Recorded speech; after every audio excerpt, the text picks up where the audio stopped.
Hi, everybody. I'd like to introduce you to Sikhism. And I just went through an entire Zoom presentation on Sikhism and forgot to record. So, gosh, my second time here.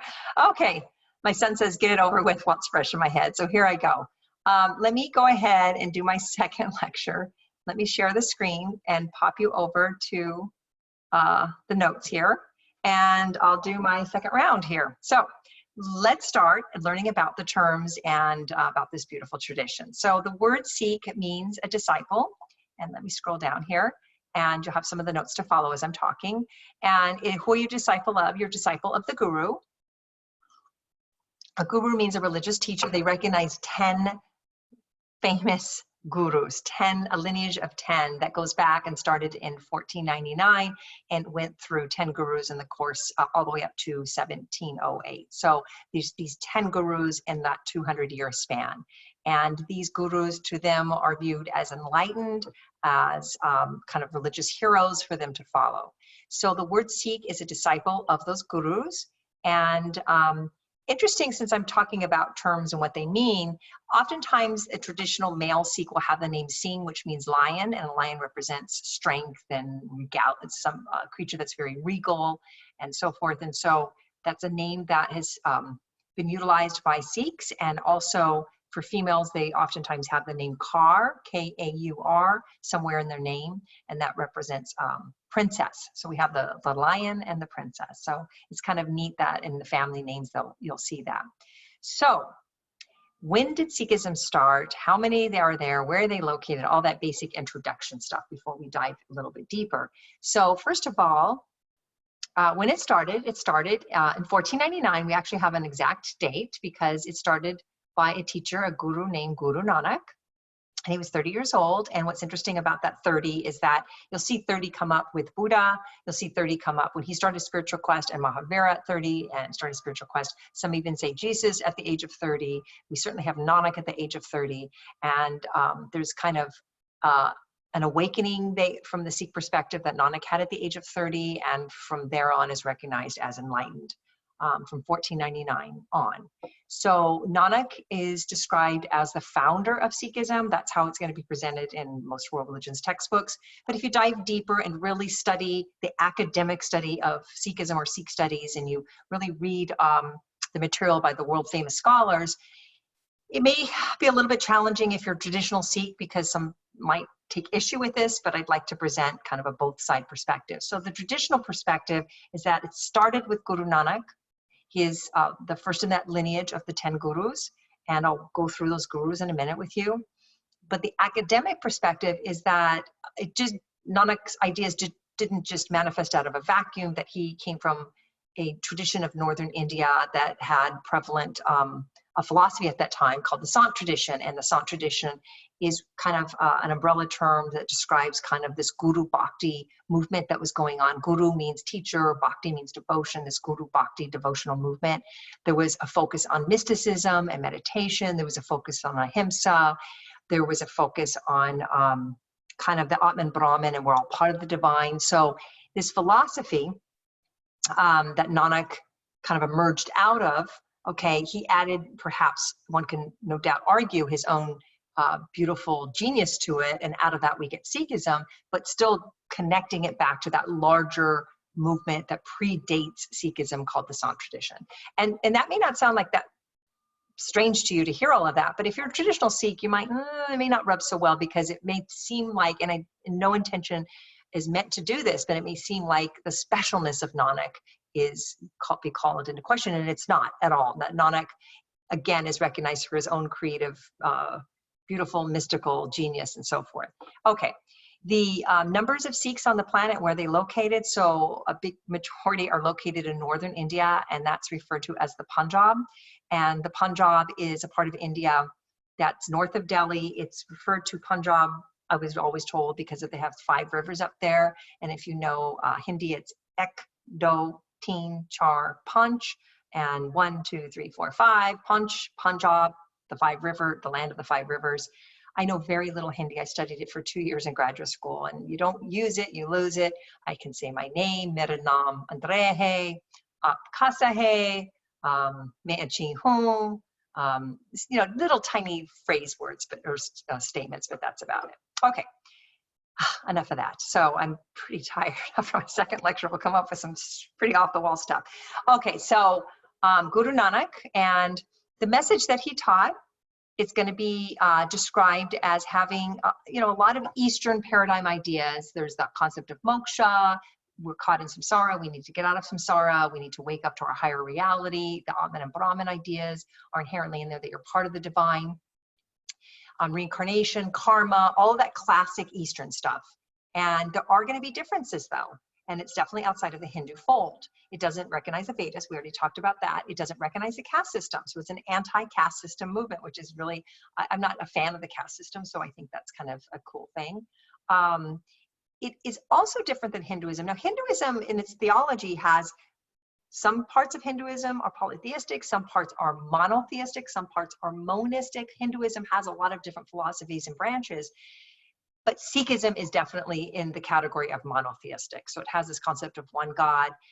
The reference to that one God is sometimes referred to as Waheguru, and that translates as a wonderful one. Everywhere I see God, a wonderful one, a wonderful God.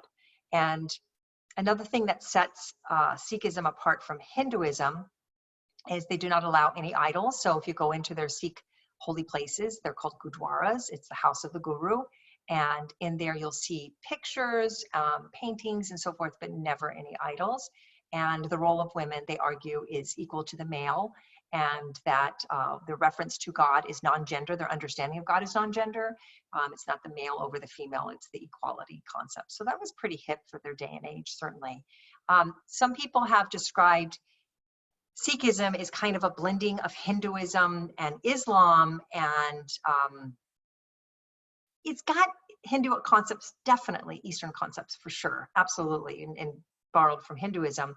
But it also, and one can argue it has some Islamic concept of monotheism and no idols. Those are definitely within Islam. But it's argued that Nanak just didn't come and blend these two together, take one part of the sandwich and the other part and smash them together, and out of it comes Sikhism, that he really can be connected more to the Sant tradition. And within the Sant tradition, it's a very eclectic mystical philosophy that pulled from Hinduism and Sufism, which is Islam, and Gnosticism and Platonic ideas, and really pulled and drew it in a very mystical approach to the world. So it perhaps it would be a mistake to say that Nanak just blended the two, that rather he pulled it from the Sant tradition. So just adding a little on that. Now moving here, the key thing that makes one a Sikh is the recognition, or an Orthodox Sikh, I should say, is the recognition of these 10 gurus. And I'm going to walk you through, and again, it's not a memorization, we have to know the names of everything, but just key concepts for a few of them and what makes them stand out. So we're going to definitely need to know the founder is recognized as Guru Nanak, and in front of each you would put the word Guru, and he would be part of the Sant tradition I just explained. Somebody who follows ahimsa, somebody who follows a meditation mystical path. And following Nanak, it goes to Angad, but we're going to skip ahead and go to Amar Das. Amar Das, the third guru, Guru Amar Das, he sets up something quite unique in India. And he sets up what's called caste-free dining, which is sort of unheard of in more traditional Hinduism because of the caste system. People were kind of segregated and not eating together. And so when Sikhism rejected the caste system, they also rejected the idea of separate dining. And that may seem like, well, no big deal, but it was a pretty big deal. And in addition to that, he set up what's called the Langar. And the Langar, and I didn't put Langar, but I could add that word there for you. It's in the reading. A Langar is a location where everybody eats together, again, caste-free, but it's out of service. You donate your time, you donate your energy, you donate your creation of those meals, and then you serve the community, and everybody's welcome, and it's free, and that's the key part. I mean, it's free. I'm focusing on no caste, but I'm also want to mention the fact that everybody's welcome. So today's day and age, that still exists. If you go to a Sikh Gurdwara or a Sikh religious center, and you walk in, you'll see they're very neat temple, but also you'll see an area of that temple, which is kind of like a little restaurant where they have the tables set up and a big, huge spread of Indian food, all vegetarian. They'll have their garlic naan and their basmati rice and their dal and their samosas and their chutneys, and it's fabulous, free vegetarian Indian food. And why do they do that? It's part of their tradition to serve, and it's called seva. And seva is to give your time, give your energy, and feed the community. And it's just a really neat part of that Sikh tradition, that caste-free dining and that free dining and that sense of service to the community. Okay, I gave my big speech there. So Ram Das is the fourth guru, and then we're going to jump ahead to the fifth guru, Arjan. And Arjan, the fifth guru, some very significant things happen with him. He's responsible for setting up the Golden Temple in their holy city called Amritsar, which is in northern India. And the Golden Temple is a big, beautiful golden temple, literally golden. I have a film to show you in the film section of myself and my family there. We went to the Golden Temple a few years ago in Amritsar. And there's 4 doors, and it is representing that all castes are welcome. Inside the temple itself, in the inner sanctum, there is the Holy Scriptures there. And the Holy Scriptures are viewed really more significant. I mean, I gotta be careful how I say this. A lot of the religions have Holy Scriptures, and they're super important. I mean, the Quran and the New Testament and so forth. But the Sikhs take it to a level just a tiny bit more, because for them, it's literally their 11th guru. I mentioned these 10 gurus, but when the 10th one, before he dies, he decided to make the successor of him the book itself, the guru itself. And so they literally think of that 11th guru as the book itself. And so I think I've taught you guys one time the word a hierophany, and a hierophany is a material form that is viewed literally as the divine, and that is a classic case of a hierophany.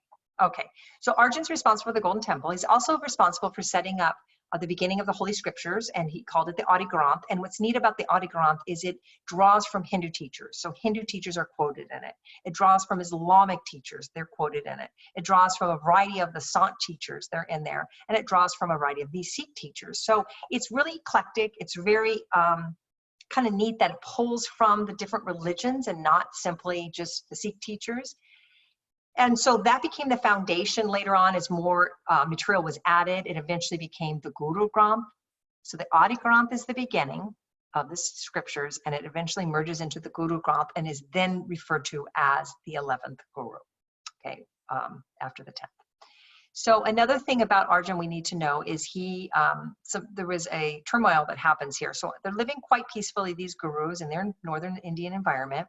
And by the time we get to the 5th guru, we have a dynasty set up in northern India called the Mughal dynasty, and it was not sympathetic to the Sikhs. And Arjan was arrested. He was eventually killed, and he's viewed as somebody who is assassinated or a martyr for the religion. So now we're going to have the Sikhs from the 6th guru on kind of becoming a little more defensive. Har Gobind, Har Rai, Har Krishan, Teg Bahadur, and Gobind Singh. And we have Teg Bahadur being assassinated, being told, convert or die. He did not. He was beheaded. Gobind Singh follows his father. He sees his father being beheaded at the age of 9, sadly enough. And he follows in the footsteps and is the 10th guru. But it's said that he himself was killed by an assassin, or somebody had stabbed him. Somebody from Afghanistan, I believe, stabbed him. So we have Gobind Singh realizing that, to pass it on to another guru, that guru will possibly in that time of turmoil be killed. So he passed it on, the guruship, to the book itself, which is kind of, some people say it's kind of ingenious because the book forever remains where a human dies or a guru can die. Okay, so one thing to note is it said that Gobind Singh set up 5 distinctive marks that constitutes or recognizes somebody as Sikh. They're called the 5 Ks. And he set up a community of Orthodox Sikh called the Khalsa. A Khalsa means community of the pure. And it said that Gobind Singh set up this concept of this traditional Sikhs, and they'll have those 5 Ks, those 5 distinctive marks. There is some academic scholarship that challenges whether Gobind Singh actually did that in his day and age in the like 1700s, like 17, I think he died in 1708, so around the beginning of the 1700s. There is some debate whether he implemented that or whether it came later, because some of the Sikh writings don't mention it right around Gobind Singh's time, but it comes up like 100 years later. So that's how scholars do. They kind of read the text and say, well, if he implemented it, then it should be in the writings, but it wasn't. So that's kind of to be debated. I don't really have an answer whether he implemented it or not. But the 5 Ks is what we want to talk about. So 5 distinct marks. Kesh is the uncut long Sikh hair. And it's traditional for the male and the female not to cut their hair. Yes, you can have Sikhs that do cut their hair, but we're talking about Sikhs that really take on that extra step of following those 5 Ks and recognizing themselves as traditional Orthodox Sikhs. So in their hair, if it's growing very long, they pull it up, they put it into like a little bun up here, they stick a comb in there, and they wrap a big turban around that. And so Kesh is the uncut hair wrapped in the turban. And if I'm going to go down to the third one here, Kanga is the comb itself. So here's the turban with the uncut hair, and here's the comb that's placed actually inside there. So the Kesh and the Kanga. Another thing we have is the Kara. The Kara is going to be the silver bracelet right here. And the silver bracelet is traditionally worn by the Sikhs. It's a symbol like the strength of it. The steel is supposed to be, strong metal, or I think it's steel, not silver, but it's silver in color, but it's a steel representing strength and so forth. And we have the Kash here, which is the white undergarments, kind of a white underwear representing chastity and purity. And then we have one more. What are we missing? The Kirpan. The Kirpan is a sword. You're thinking, why would they carry a sword? They're not using it offensively at any time. It's more viewed as a symbol. It's all very symbolic, and it's viewed as some sign to say, look, we are strong Sikh. They kind of refer to as Sikh warriors. We are strong Sikh. Sikhs will no longer be bullied, no longer be assassinated, all these assassinations that happened, and we will defend if we need to. Kind of, it's deeply symbolic in that sense.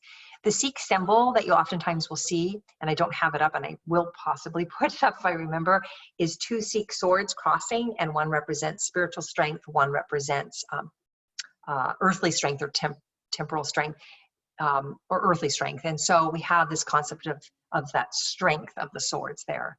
And there's some controversy that's happened where if somebody in America, a little child went to school wearing the 5 Ks, can they bring that kirpan if it's part of the tradition, the religious expression? And I believe the answer is no, because it's the zero tolerance for any form of weapons there. So losing my voice on my second round here, so I'm going to make it quick here. So the idea is that these are traditional Sikhs that wear the 5 Ks, that have the name Singh, that have the name Kaur. But there's also other branches in Sikhism besides the traditional Orthodox. And the Khalsa Sikhs don't look upon them necessarily as, non-Sikhs. There's that sense of unity and diversity. They kind of view them as maybe slow learners, that they're working themselves towards the Khalsa and they're wanting to be part of the Khalsa, but it's not necessarily viewed as they're like non-Sikhs. They're part of that kind of family umbrella. And for instance, we have Keshdari Sikhs. Keshdari Sikhs don't cut their hair, but are not part of the Khalsa, don't wear the other 5 Ks, are not baptized into the Khalsa. We have Mona Sikhs that are part of the Khalsa, but do cut your hair because for whatever reasons, maybe kind of modernized and so forth.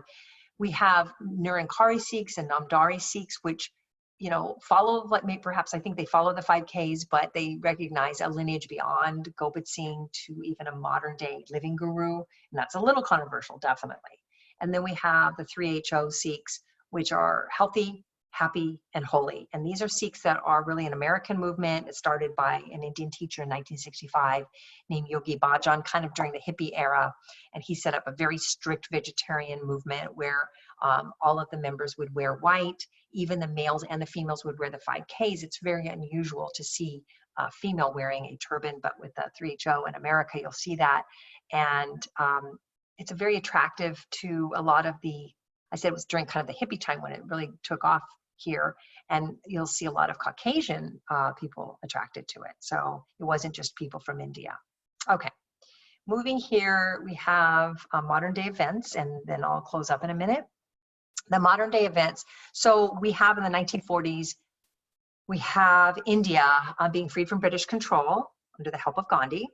We have India being divided into India and Pakistan, and a lot of Muslims migrated to Pakistan. 99% of Pakistan is Islamic. And we had India, a lot of the Hindus were there, about 80%, but again, mixed with, Sikhs and Jains and also Muslims as well. But Hinduism makes a big chunk of it. And Sikhs felt left out. Sikhs are like, well, what about us? We're in the northern India, we're in the Punjab. Can't you just kind of break that off right there and give us our own country? We want to call it Khalistan, named after the Khalsa. And they certainly felt like they got ripped off in that equation. And so, Sean, I'm doing my Zoom, sorry. Sorry about that. Okay, so we have the attempt by some Sikhs in the 1980s to break Khalistan, to implement the land of Khalistan and implement their own government. And some of them were considered kind of, and I truly can say that this doesn't represent the majority of Sikhs, but a small minority in northern India kind of trying to fight for Khalistan. And Indira Gandhi, who was the Prime Minister of India, she set up Operation Blue Star, where she sent in her troops into northern India, into the Golden Temple, and killed a lot of them. And then her two bodyguards, who were Sikh, who were meant, or their job was to protect her, ended up assassinating her in retaliation. And the fight for Khalistan continues, not so much as it did back in the 80s, but there has been some speak of it ever since then. And what's interesting is they closed off northern India to any travelers, any visitors into the Punjab, especially to Westerners who didn't live up there. And they closed it off from 1984 to 1989. And my first trip to India, actually, was it my first trip? It was my second trip to India. Okay, so my second trip to India, I went up into the northern part of India, the Punjab, when they just opened up. And there, you could see the tension in the air. Certainly you felt it. Definitely. It still felt very militant. And you also noticed, I noticed that as a Westerner, they had never seen somebody, because it had been closed off. I'm sorry, the children had never seen somebody from the West, because again, the little kids have not experienced that if they've been closed off for 5 years, the very little ones. And so I noticed that was kind of unusual for them to see somebody from another country coming into their land. So they were really cute how they followed you around and grabbed onto you and thought of you as special. I loved that. Okay. Then my last trip to India recently was a few years ago. Actually, it wasn't my last trip, my fourth trip to India. I was able to make it to Amritsar. I was able to make it to the Golden Temple. It was on my bucket list to see the Golden Temple. I finally got to go there. It was a magnificent experience. My husband did a film of it. That film is one of the assignments to watch, and it's fun. You get to see a family film.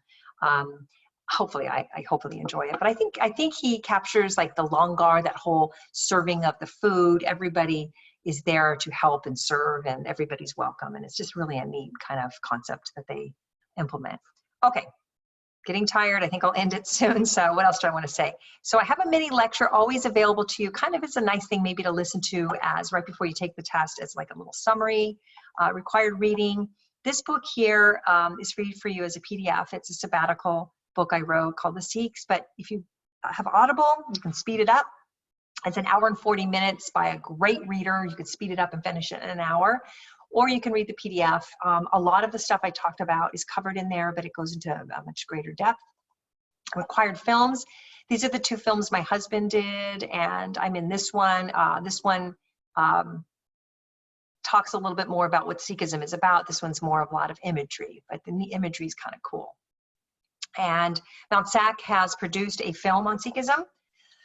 We have a professor at Mount SAC in the business department who's been here for 30-some years. He's a professor, Amrit Dua, and he helped produce a film on Sikhism, and a lot of the footage is on the actual campus of Mount SAC, so that's cool. And then we have some other films for you to watch, and your post questions. So last thing on the post, you can talk about, in the reading, it focuses a lot on how religions evolve and change over time. In the course of centuries, they change. And so the Sikh book focuses on that concept of evolution. So you would kind of talk about some of that from the reading, and then what does that tell us about religion in general? It should be pretty obvious. Or you can do a comparison of Sikhism to Hinduism, or even if you want to, or any other, it could be Eastern religion. So it could be Buddhism, or it could be Jainism.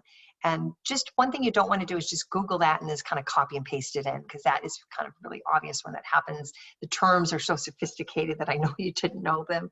Sometimes people forget, like when they copy and paste it, it shows like the links that are there. So just in your own words, if you tackled that, again, you could choose this one, but if you wanted to do that, do your research, that's great, and then in your own words, and then do a comparison contrast would be fun.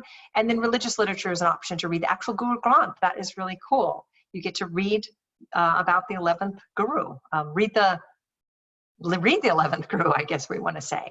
Okay, I'm gonna close. I'm tired, my second round here. Thank you for watching. Let's stop the share, and I want to end with a Sikh greeting. It's how they greet each other. It's Sat Shri Akal, which translates as God is truth. Sat Shri Akal. Namaste. Bye-bye.